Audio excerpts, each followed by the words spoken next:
Many people these days tend to conflate two terms, Judaism and Zionism, so I thought it's about time to clarify things.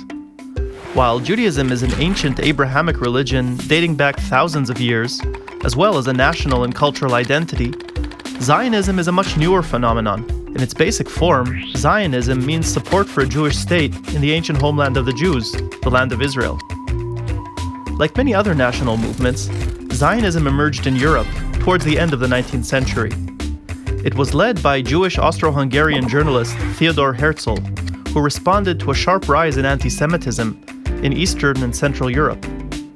Herzl argued that Jews can only be safe and prosperous in their own nation-state, on their historic land, which was controlled at the time by the Ottoman Empire. In Alt-Neuland, a novel he penned in 1902, Herzl described a modern, secular Jewish state in which Arabs and Jews would enjoy full equal rights, and even women would be allowed to vote. A pretty novel idea for the time. In his book, a nationalist Jewish character named Dr. Geyer tries to abolish voting rights for Arabs. But he loses the elections and leaves the country in shame. Some Zionists saw Palestinian Arabs as almost transparent. In 1901, British Zionist activist Israel Zangwill described Palestine as a country without a people.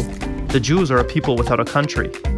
But others, like Russian Zionist Aaron David Gordon, empathized with their Palestinian neighbors.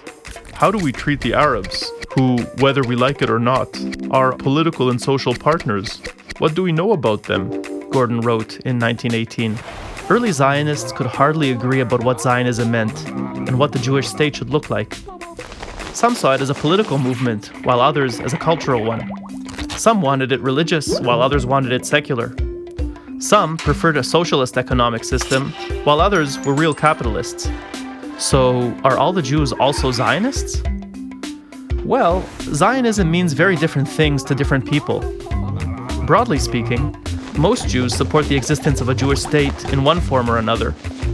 Today, almost half of the world's Jewish population live in Israel, but ultra-Orthodox communities are uncomfortable with Israel's secular character, so their members avoid serving in high government positions or in the army.